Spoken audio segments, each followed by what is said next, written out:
بسم الله الرحمن الرحيم. الحمد لله الذي كان موجودا قبل حدوث الأشياء ويبقى بعد فناء الأشياء، تفرد بالأولية والقدم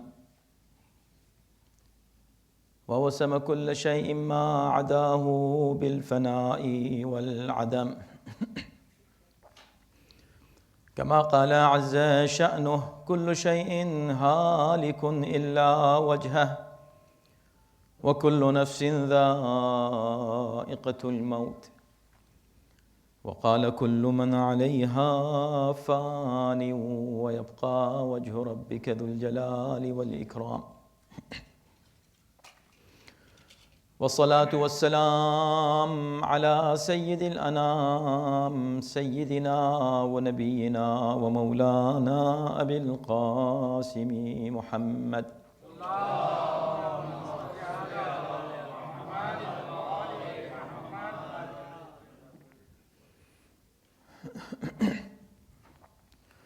وآله الطيبين الطاهرين المعصومين، واللعنة الدائمة على أعدائهم أجمعين. بسم الله الرحمن الرحيم. يا أيها الذين آمنوا إذا نودي للصلاة من يوم الجمعة فاسعوا إلى ذكر الله وذروا البيع ذلكم خير لكم. صلوات.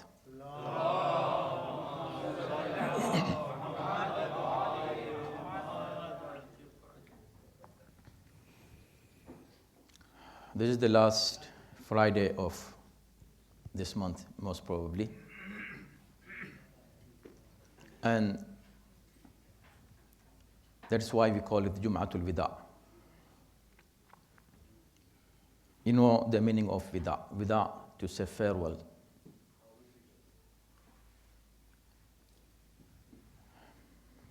The time passes very quick and very fast. It's just like we just started the month, but the month is almost over. A week or less is left. This month of Allah, month of blessings. Blessings that you feel it as a mu'min. Month in which Allah subhanahu wa ta'ala gives special bounties and special mercy, special forgiveness to His servants, those who believe in Him. And that's why a mu'min, when he welcomes this month, he feels very happy. But when he is saying farewell to this month, he feels sad, because those days, those hours, the special blessing, everything is going, is leaving you, and you leaving it. But what should we do originally in this Friday, which is last Friday? Still we have hours, still we have some days left. And as we discussed earlier, that every single day of this month is blessed day, is great day. Ayyamuhu afdalul ayyam. The days are best days. But since Friday is special among all days, Friday is Sayyidul Ayyam. That's why we pay more attention on this day as the day of Eid. There are 4 Eids. One of the Eids is Jum'ah, which comes every week. So weekly Eid. And it is Sayyidul Ayyam. And it is the day which is mentioned in Quran. Just like Ramadan is a month which is mentioned in Quran. So Quran mentions a month and mentions a day. So the day Jum'ah and month is Ramadan.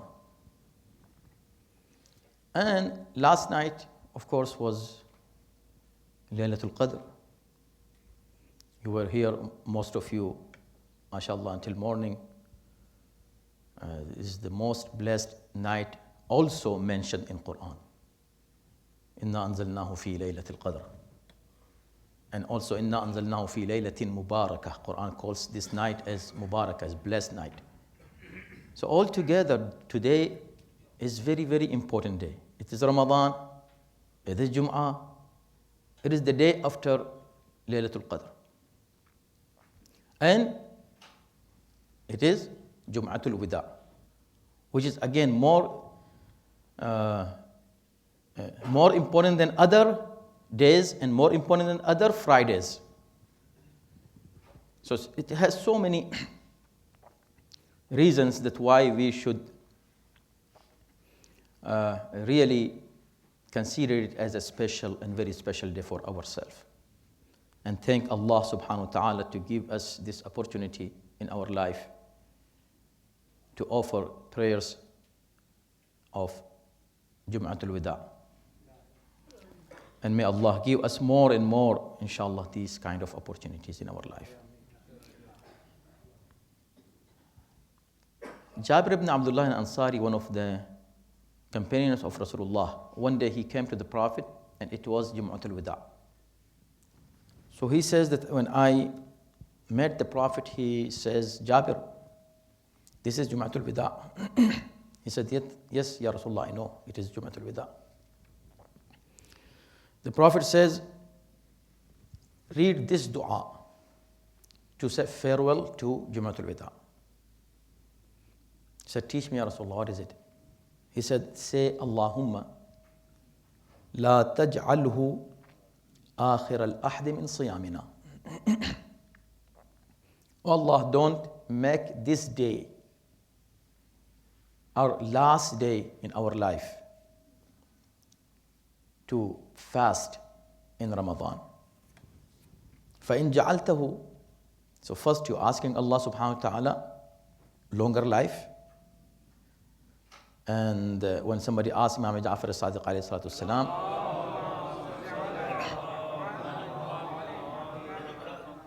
that if I get the chance to ask Allah subhanahu wa ta'ala in the night of Qadr, what should I ask?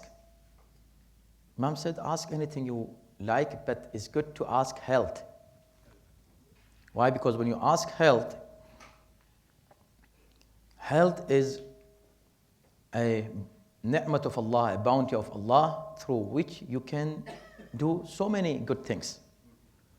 Right? So ask health for goodness, for something you can do good in your life. Allahumma la taj'alhu akhir al-ahdi min siyamina. Don't make this day for me my last day in fasting. Which means give me more chance, give me more time, more life, more years, more Ramadan, more Fridays in Ramadan, and more Jum'atul Wida. This is your dua, first dua. Ask Allah subhanahu wa ta'ala for that. فَإِن جَعَلْتَهُ. But it is up to you. You know how long I'm going to live in this world. I don't know if this is my first Friday or last Friday. I have no idea. You know it. لا تجعله. Then if it is the last one, فَاجْعَلْنِي مَرْحُومًا. Then make me marhum. See, make me marhum means it doesn't mean that just make me die. Because when you say marhum means someone who is dead. Marhum from rahmat. The one who is subject to rahmat of Allah, to mercy of Allah. He is called marhum from rahmat. فَاجْعَلْنِي مَرْحُومًا وَلَا تَجْعَلْنِي مَرْحُومًا. Make me marhum, but don't make me mahroom. Mahroom is the one who is deprived of mercy of Allah. So if I am no more in this world for next year, if this is your decree, if this is your decision that you want to take me back, then, oh Allah, keep me among people who are marhumeen, who are subject to your mercy. وَلَا تَجْعَلْنِي مَحْرُومًا. Don't keep me among those who are deprived of your blessings. Also, for every single day. See, I said so many significances, so many reasons why we should give it importance. 23rd of the month, every single day of Ramadan is important, and that's why there is a dua for every single day, a specific dua for every day in Ramadan. And there is a dua for every night of Ramadan. Specific, one dua only for that specific and particular night. Then there are du'as which are common for every single night that you read, like dua iftitah. It's great, great dua, amazing dua. Every single sentence of that dua is amazing if you read it. So there are so many du'as. There is a dua for this day also. This is 23rd of Ramadan. Du'as for the days are very short du'as. Shortest dua that you read in Ramadan are du'as that are for every single day. Every day when you get up in the morning, you start with your day with that dua, which is for that particular day. For example, for this day, what is that dua? 3 sentences, most of the time 3 or maximum 4 sentences. So this is the dua for today. Allahumma ghassilni fihi min al-dhunub. Oh Allah, cleanse me, purify me from sins. Means wash away my sins. How beautiful is this? Aghsilni. Aghsilni means let me take shower. You get shower every day, right? Why you get shower? When you're taking the shower, the reason is you want to keep clean, right? To cleanse your body. But real cleanliness is the cleanliness of your heart, your mind, and your soul. And it cannot be unless you get cleaned from sins. Keep away from anything which is forbidden.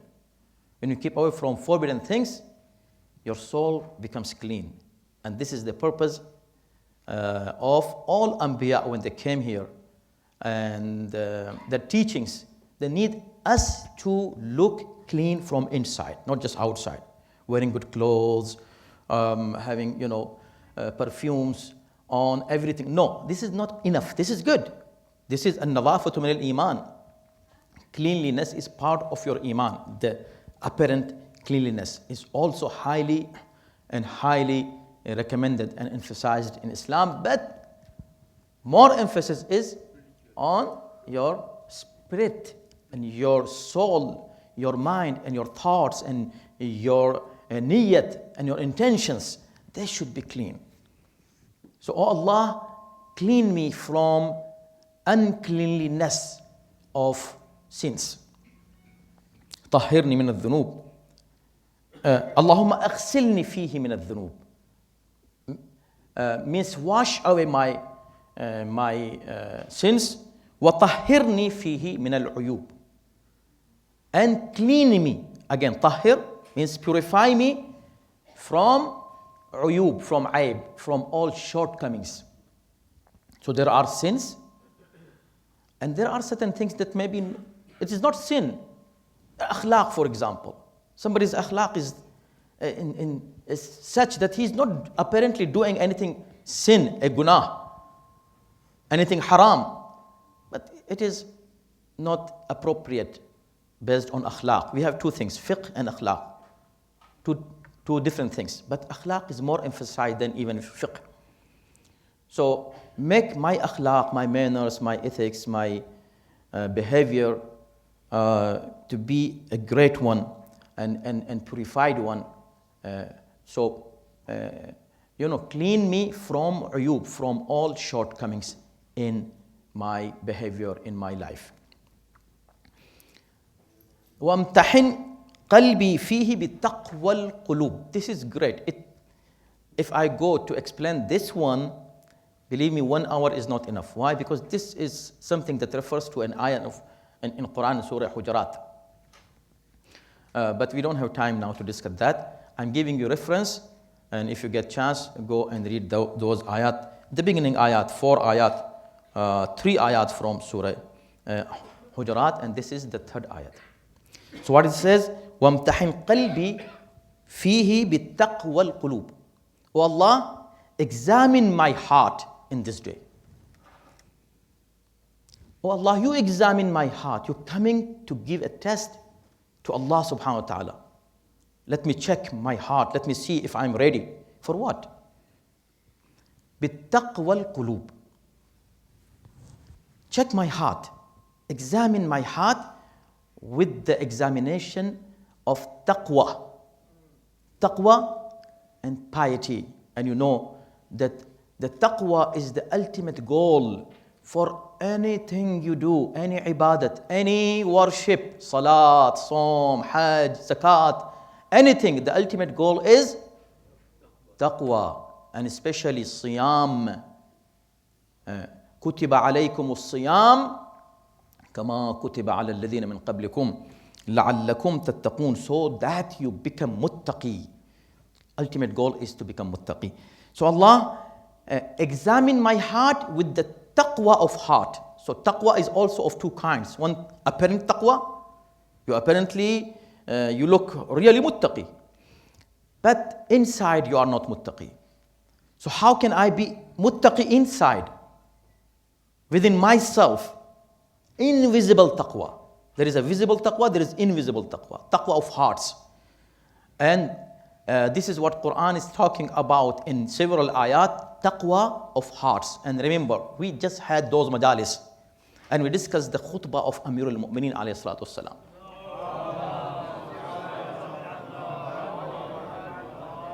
Taqwa of hearts depends on only, according to Quran,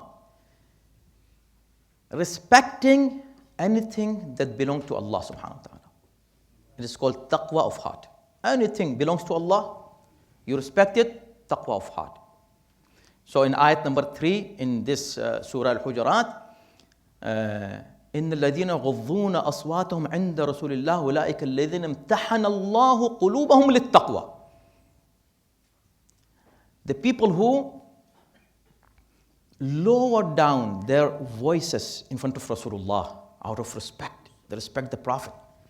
They are the people whom Allah subhanahu wa ta'ala have examined their heart with taqwa. So, when you want your heart to be examined with taqwa, it means you should have the love and respect to Allah, to Rasulullah, to Ahlul Bayt. Not only this, anything that belongs to Allah, Rasul, and Ahlul Bayt. وَمَنْ يُعَظِّمْ شَعَائِرَ اللَّهِ فَإِنَّهَا مِنْ تَقْوَى الْقُلُوبِ. Those who respect the symbols of Allah. Even symbols. Not personalities, not Nabi and Wali and Imam. No, even things that belong to Allah. It's called sha'airullah. Things that belong to Allah. If you respect them, it is part of taqwa of your heart. And among those things that belong to Allah and Rasul are, for example, a masjid.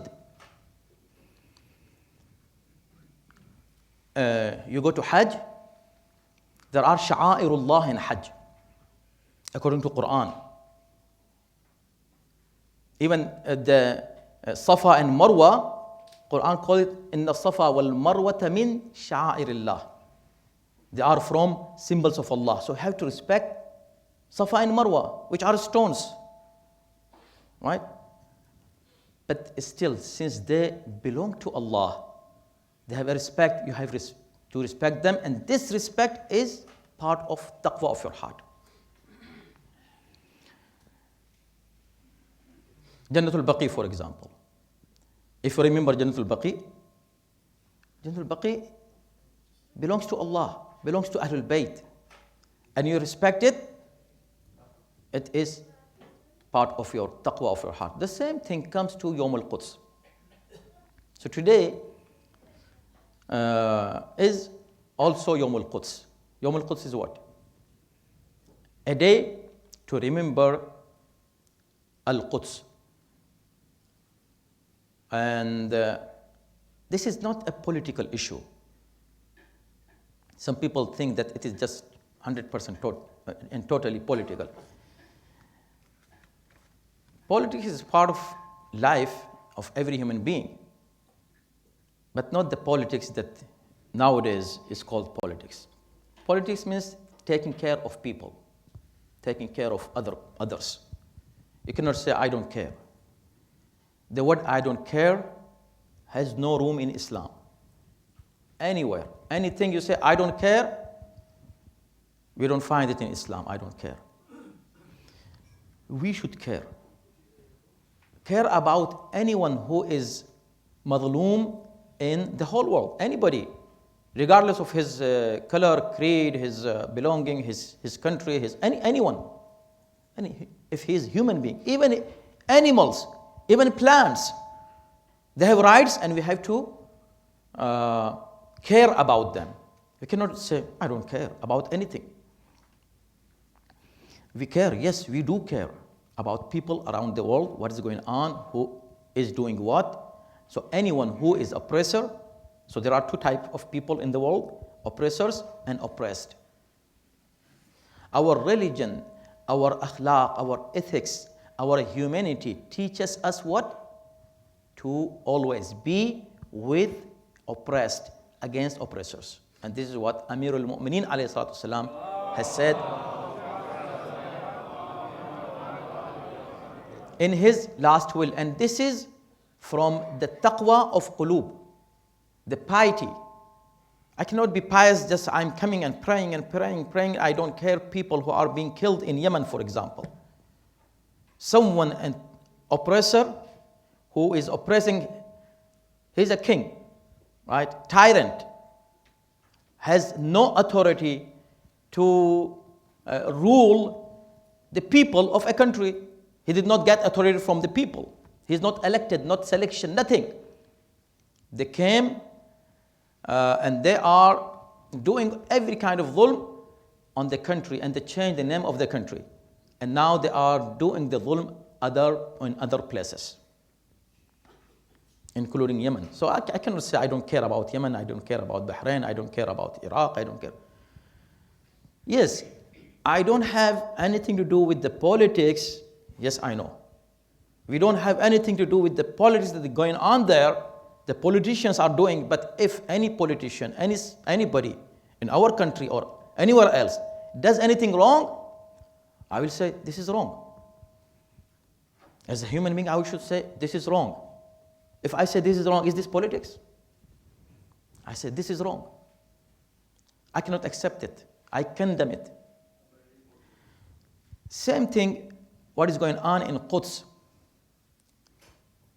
In Quds, today, why it is Yawm al-Quds? That we are supporting oppressed people. That's it.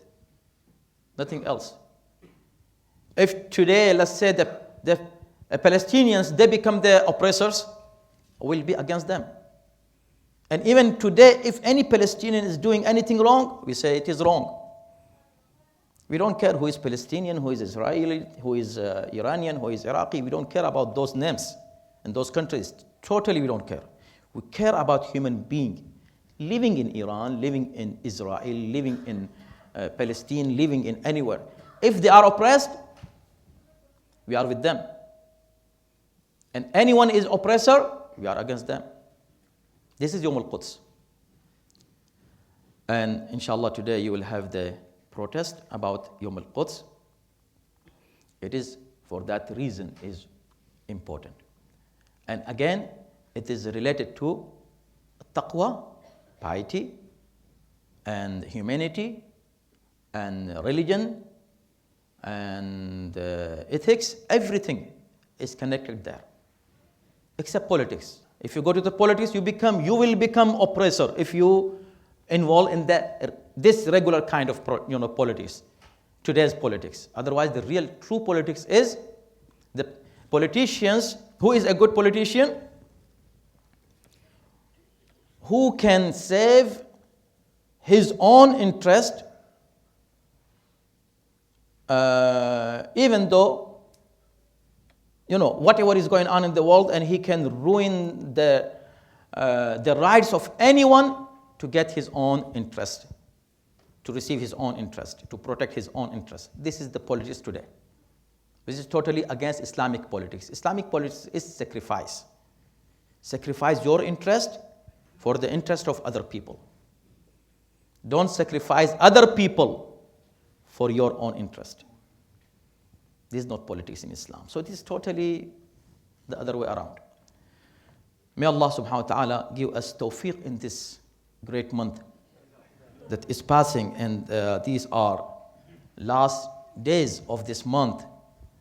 That may Allah give us tawfiq that we care about our family, our community, our neighbors, neighborhood, our country, our globe.